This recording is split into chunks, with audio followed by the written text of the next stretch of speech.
मेरे प्यारे साथियों, मैं हूं सपना मिस और स्वागत करती हूं आपके अपने चैनल फिजिक्स पढ़ना पे।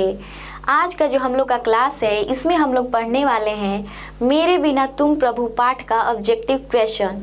और आप लोग एक बात ध्यान में रखिएगा, ये जितने भी सारे प्रश्न हैं ना वो आपके एग्जाम की दृष्टि से काफ़ी ज़्यादा भी आई है ना। तो इसीलिए आप लोग इसे एकदम ध्यानपूर्वक समझिएगा, ठीक है। बिल्कुल लापरवाही के साथ इसे मत पढ़िएगा, है ना, ठीक है। क्योंकि आप लोग का जो एग्ज़ाम है ना काफ़ी ज़्यादा नज़दीक आ गया है ना। तो इसीलिए आप लोग थोड़ा ध्यानपूर्वक इसे समझिएगा, ठीक है। तो यहाँ पे देखिए पहला क्वेश्चन दिया गया है। अब हम लोग को क्या करना है, तो जाहिर सी बात है इसको पहले हम लोग पढ़ेंगे, उसके बाद प्रश्न को समझेंगे, उसके बाद इसका हम लोग उत्तर देंगे, ठीक है। इतना तो आप लोग जानते ही हैं, है ना। तो आइए अब हम लोग पहला प्रश्न पढ़ना स्टार्ट करते हैं, ठीक है ना। तो देखिए लिखा गया है मेरे बिना तुम प्रभु पाठ के, यहाँ पे लेखक नहीं होगा कवि होगा, है ना। थोड़ा सा टाइपिंग मिस्टेक हो गया है, ठीक है। तो क्या हो जाएगा, मेरे बिना तुम प्रभु पाठ के कवि कौन है ना। कवि जी कौन है, ठीक है। आप लोग कहते थे ना कि कवि परिचय से कुछ भी नहीं आता है, हम लोग कवि परिचय थोड़ी ना पढ़ेंगे। तो यहाँ पे देखिए पहले नंबर में ही, है ना, कवि परिचय से ही क्वेश्चन दे दिया गया है कि आखिरकार इस पाठ के कवि जी कौन है ना। तो अब नहीं लेना है कवि परिचय को, अब हल्का में नहीं लेना है बिल्कुल भी, ठीक है ना। तो देखिए इसका आंसर क्या होगा। ऑप्शन ए में दिया है रेनर मारिया रिल्के, बी में दिया है सुमित्रा नंदन पंत, सी में दिया है दिनकर जी और डी में दिया है अज्ञेय जी, है ना। इन चारों में से क्या होगा। तो आप लोग कहेंगे हम लोग तो पढ़े हैं भाई, हम लोग कवि परिचय पढ़े हैं, है ना। हम लोग कवि परिचय तो पढ़े ही हैं, हम लोग को पता है कि इसके जो कवि हैं ना रेनर मारिया रिल्के जी हैं। मेरे बिना तुम प्रभु पाठ के कवि जी कौन है, तो रेनर मारिया रिल्के जी, ठीक है। इतना समझ में आ गया ना, इतना समझ में आ गया ना जी। अब आप लोग इसे हल्का में मत लीजिएगा, ठीक है। किसको, तो कवि परिचय को, है ना। आइयो देखिए ये भी कवि परिचय से ही है, ये कहीं अलग दुनिया से नहीं है, ठीक है। देखिए क्या पूछा गया है, रेनर मारिया रिल्के का जन्म कब हुआ, है ना। जो कवि जी हैं ना रेनर मारिया रिल्के जी, आखिरकार इनका जन्म कब हुआ, ठीक है ना। 4 नवंबर 1873 ईस्वी को, 4 जनवरी 1874 ईस्वी को, या फिर 4 दिसंबर 1875 ईस्वी को, या फिर 4 फरवरी 1876 ईस्वी को। इन चारों में से क्या होगा, है ना। इन चारों में से क्या होगा जी। तो देखिए इसका जो राइट आंसर होगा ना वो ऑप्शन नंबर सी होगा, 4 दिसंबर 1875 ईस्वी को, है ना। इतना आप लोग को याद होगा, हम बोले थे कि इनका जो जन्म है ना वो भी दिसंबर में हुआ और इनका जो निधन है ना वो भी दिसंबर में ही हुआ, ठीक है। क्या हुआ जी, निधन भी दिसंबर में ही हुआ, है ना। इतना आप लोग याद रखिएगा। अगला देखिए, अगला दिया गया है रेनर मारिया रिल्के का जन्म कहाँ हुआ, है ना। इनका जो जन्म है ना, जन्म स्थान कहाँ है, ठीक है। कहाँ है जी इनका जन्म स्थान, जापान में है, या फिर ऑस्ट्रेलिया ऑफ जर्मनी, या फिर इंग्लैंड, या फिर कंबोडिया, है ना। कंबोडिया से याद आ रहा होगा इतिहास का, ठीक है ना। तो यहाँ पे इतिहास नहीं लाना है, ठीक है। इनका जन्म कहाँ हुआ, तो देखिए इनका जो जन्म है ना ऑस्ट्रेलिया, ठीक है, जो अब जर्मनी, है ना। ऑस्ट्रेलिया अब जर्मनी, ठीक है। अगला देखिए,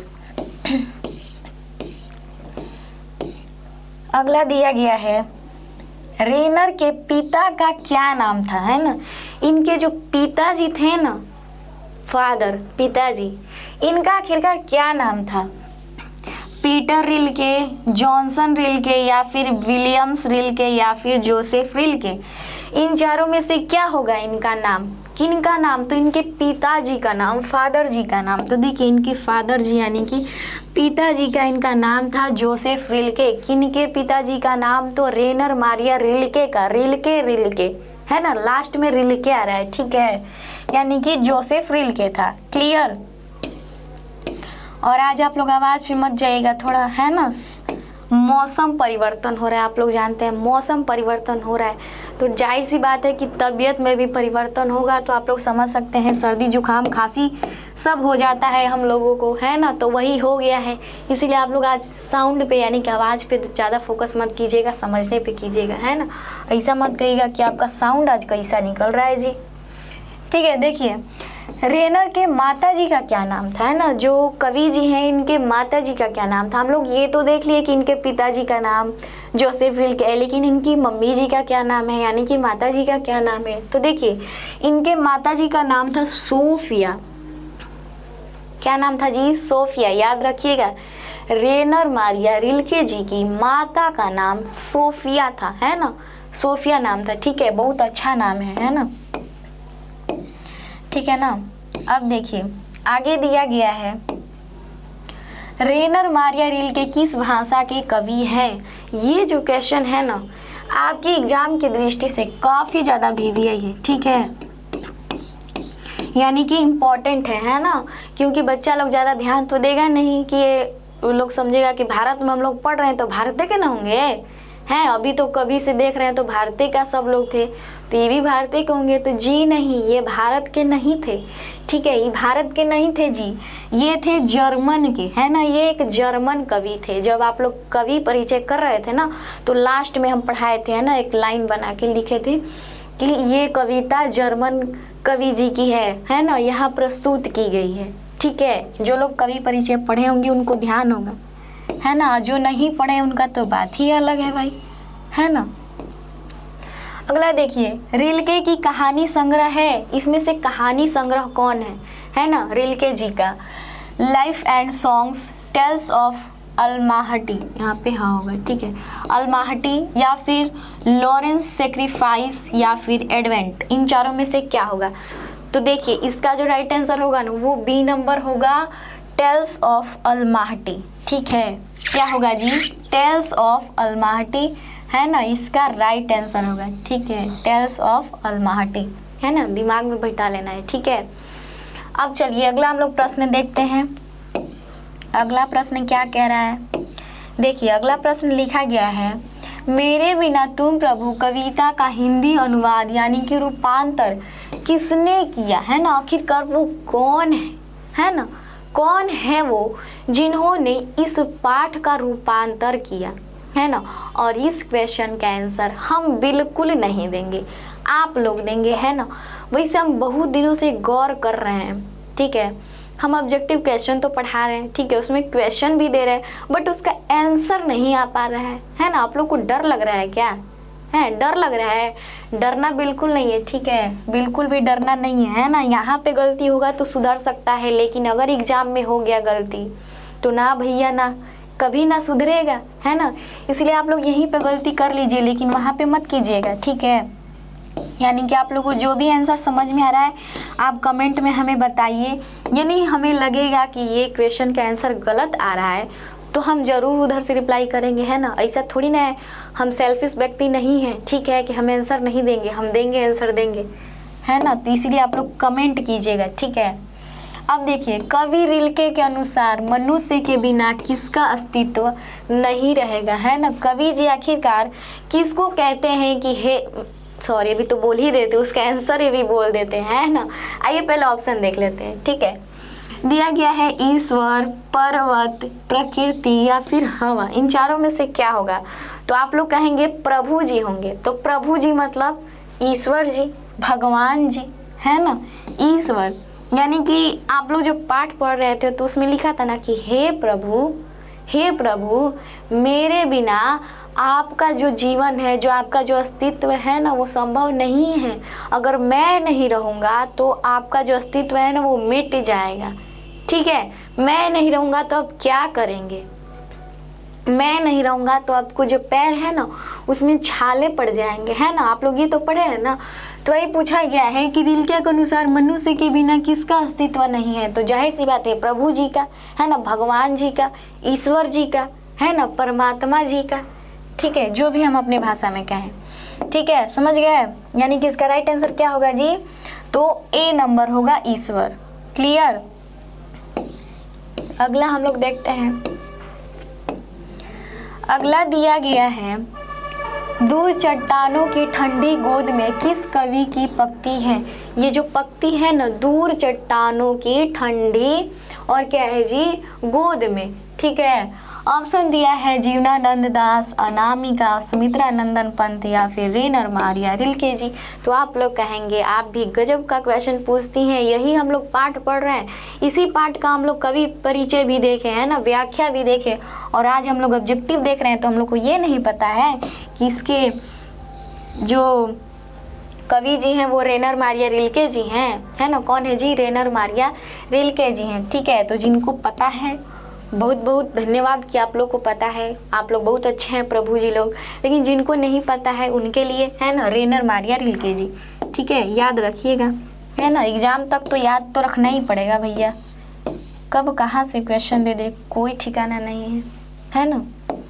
अगला देखिए, रेनर मारिया की मृत्यु कब हुई थी, है ना। इनका जो निधन है ना रेनर मारिया रिल्के जी का आखिरकार कब हुआ? ठीक है, इनका निधन कब हुआ? ऑप्शन दिया 1925, 1926, 1923 या फिर 1924। कब हुआ इनका निधन, है ना। तो जो देखिए इनका जो निधन है ना, इनका निधन हुआ 1926 ईस्वी में, है ना, दिसंबर 1926 ईस्वी में।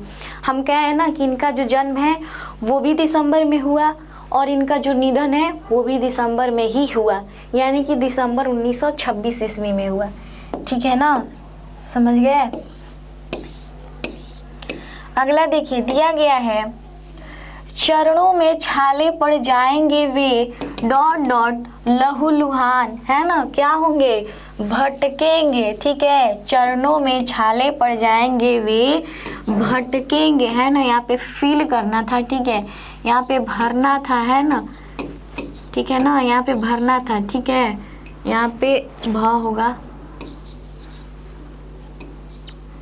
देखिए ऐसे भरना था, है ना। यानी कि चरणों में छाले पड़ जाएंगे वे भटकेंगे लहू लुहान, है ना। कवि जी कहते हैं कि हे प्रभु, हे मेरे प्रिय प्रभु, अगर मैं न रहूँ ना तो आपके जो चरण है ना उसमें छाले पड़ जाएंगे, आप भटकेंगे और आपका जो पैर है ना वो लहू लुहान हो जाएगा, है ना, यानी कि चोट लग जाएगा उसमें। ठीक है ना। कौन कहते हैं? तो कवि जी कहते हैं, और कवि जी का क्या नाम है?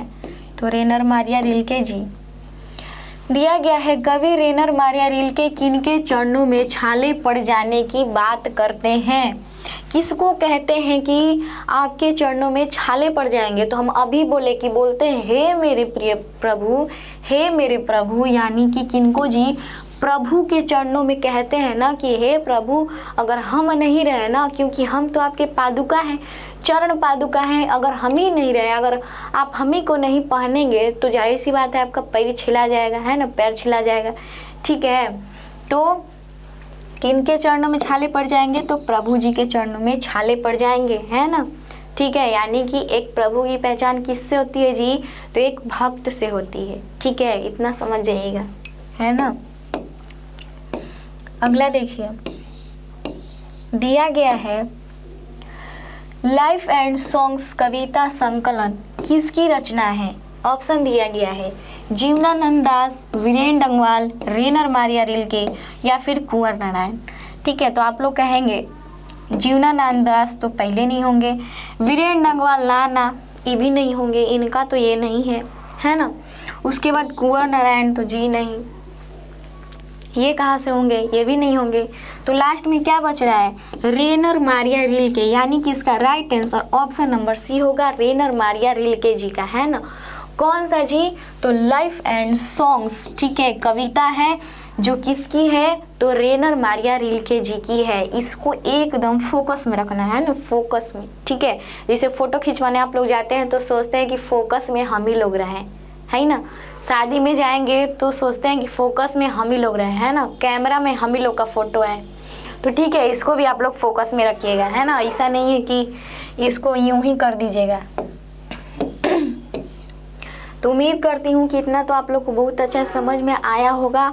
और आज 14 प्रश्न था जिसको हम लोग बहुत ही ज़्यादा अच्छे तरीके से पढ़े हैं, और एक क्वेश्चन हम आप लोग के लिए दिए हैं, देख पाते हैं कि आप लोग उसका आंसर बता पा रहे हैं या फिर नहीं बता पा रहे हैं, है ना। ठीक है, लेकिन आप लोग कोशिश कीजिएगा उसका आंसर बताने का, है ना। तो आज के लिए इतना ही, मिलेंगे अगले क्लास में। तब तक के लिए जय हिंद, जय भारत।